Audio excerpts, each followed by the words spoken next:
Have you ever sat at your job and just wanted to die? Well, I have, at least previously. And we want to explore this topic today. So join me, Knut, and my co-host, Jack. All right there. Hell yeah. In the first episode ever of this channel, actually, the Subterfuges. So, woohoo! Let's go. Let's go. We will discuss 2 books about Stoicism, because Stoicism appealed to us in its quest to overcome a lot of the natural challenges of the human condition. And one of those is, well, anger and adversity. I think this is something everyone feels while they're at work, no matter what you do. We believe that by listening, well, to us and also exploring more of the writings of Seneca and Marcus Aurelius, you will be able to deal with the various problems at work in a much better way than you otherwise wouldn't have. One of the topics today in this episode will be the book On the Shortness of Life, which I have with me here, where you might ask yourself why it's called that, and the general gist of it is based on how you deal with your own mortality. But Seneca also wrote a lot about dealing with your anger and what he called negative emotions. So, Stoicism is actually a Greek philosophy. It was founded by Zeno around 300 BC. In Stoic philosophy, you have the 4 main virtues: justice, moderation, courage, and wisdom. The Stoics believed that you could control only your judgments to things that were happening to you.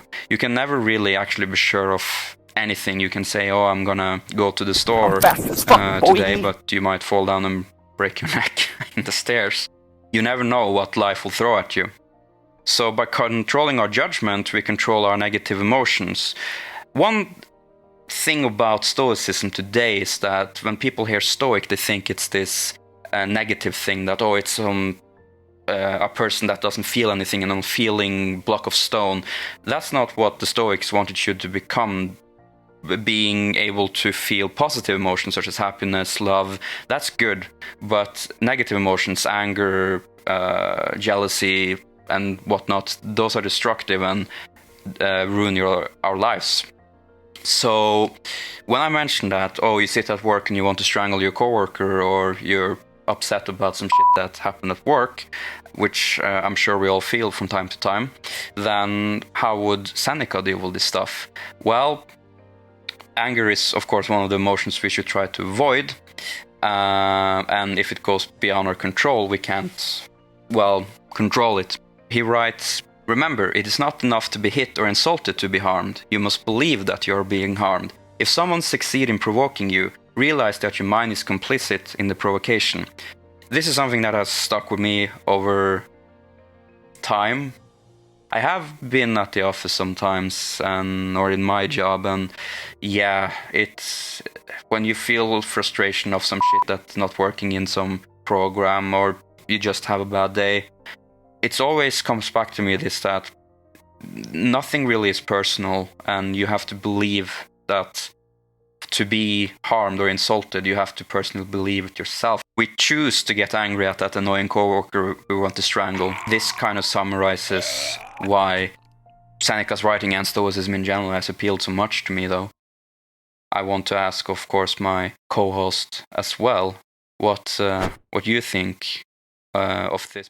I would definitely agree with his quote there, which you read, that you're basically only harmed if you believe that you've been harmed. However, knowing myself and knowing people in general, if you are dealing with a situation at work or anywhere else that makes you angry, I feel like it's one thing to recognize in your mind that maybe you shouldn't be insulted or you shouldn't be angry, but I find that you can't really simply choose not to be angry.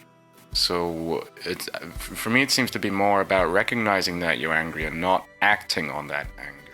So have you found that have you basically found that you get less angry with people these days after studying Seneca?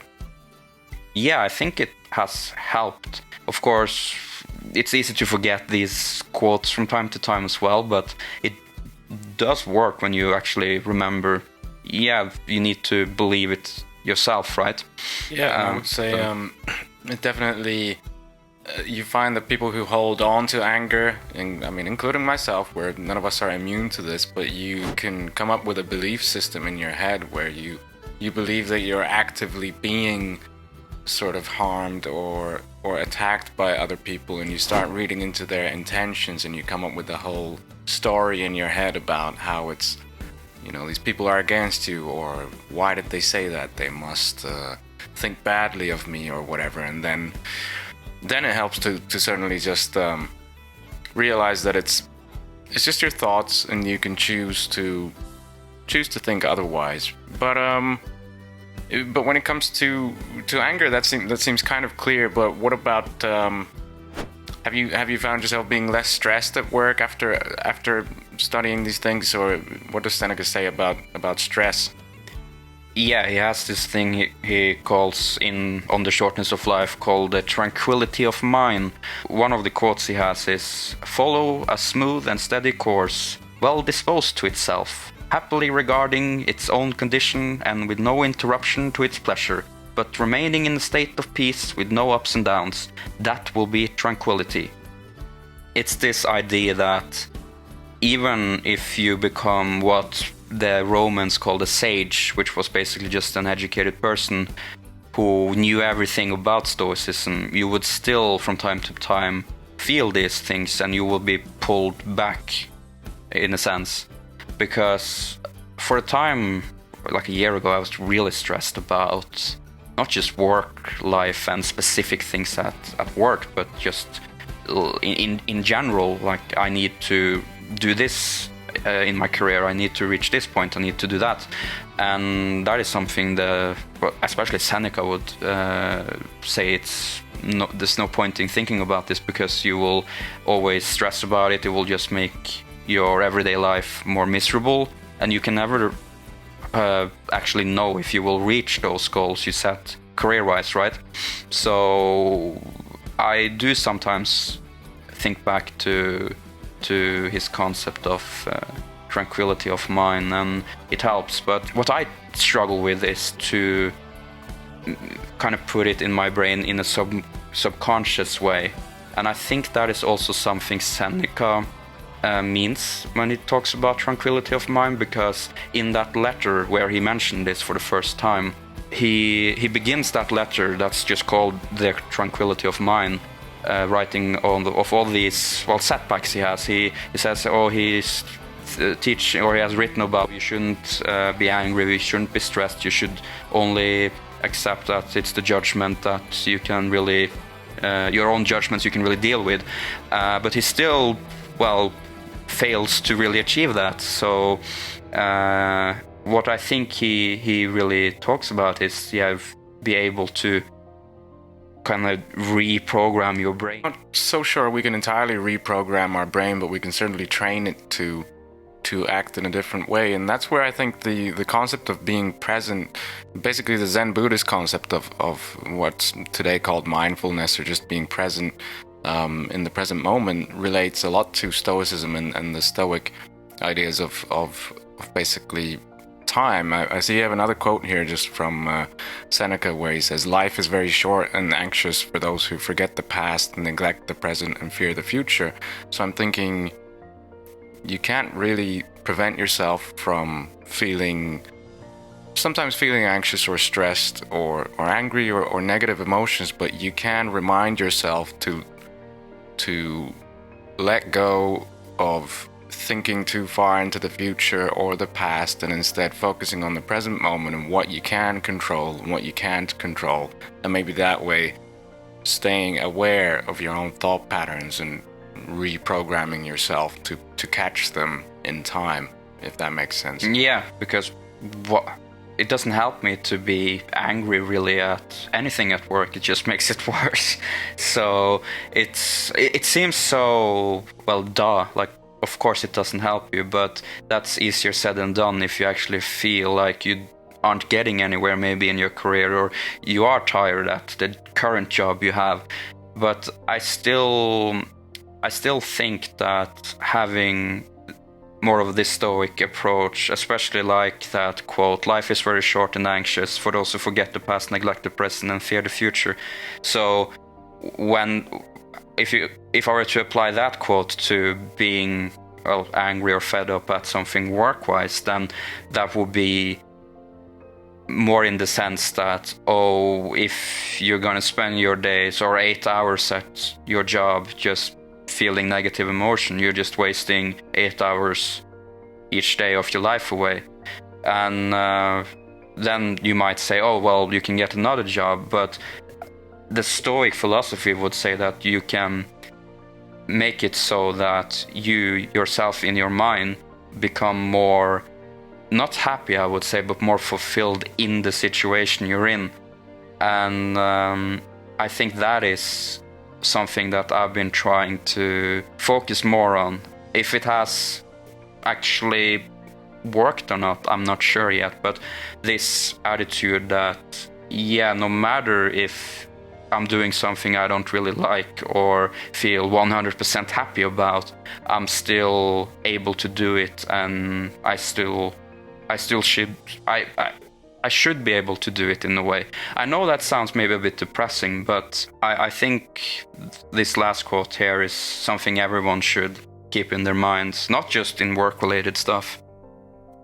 Yeah, that definitely makes a lot of sense. But I guess one thing that came to my mind was, of course, Seneca lived 2,000 years ago, roughly. Also Marcus Aurelius and all these characters, and they were highly influential people who lived in a totally different time. They weren't, back in the times of the Roman Empire, they weren't sitting in an office 8 hours a day, slaving away at some Excel sheet or making PowerPoints in order to make the company's CEO rich, doing a job that they don't really see the final product of. They're not, like modern office workers aren't really working with their hands. So is the situation so different now? Is it almost unnatural or inhumane, the modern office working environment? Can you actually apply these Stoic principles to office work? Marcus Aurelius was literally the Roman emperor at his time, and Seneca was a millionaire by his death, pretty much, or he was executed, but he did it by suicide. And how does that relate? Well, just listen. So Seneca, here's a guy that was born in Spain in poverty. He was able to go to Rome and climb his way up the ladder there, and he is asked to tutor this new up-and-coming guy, Nero, which becomes emperor. He ordered a bunch of philosophers executed, and Seneca at this point was an old man. He was in his early 70s. He drank poison, and the reason why he killed himself was because after Roman customs, if you were ordered to be executed by the emperor, you had to kill yourself or something. The poison didn't work, and then he tried to slit his wrist, which also didn't kill him because his blood was flowing so slow from the poison, apparently. So they gave him this hot bath, this steam bath, which eventually finished him off. But how does this relate to your question? Well, yeah, it's true that you can't really apply the writings of these ancient Stoics to a modern office setting.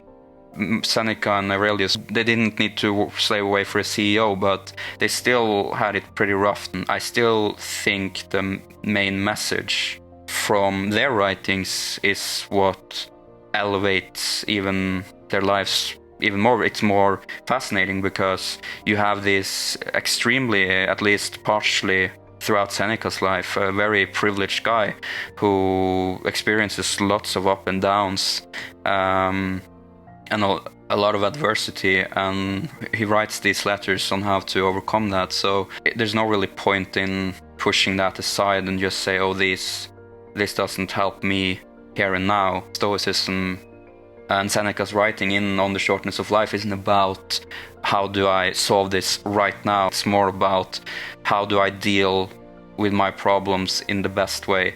possible, and that is by accepting that the only thing you're in control of are, well, your judgments, and through that you control your emotions, and by controlling your emotions you're able to not get angry, depressed and whatnot on things you might not like, thus having a better quality of life. Yeah, life is short, guys, for those who forget the past, neglect the present and fear the future.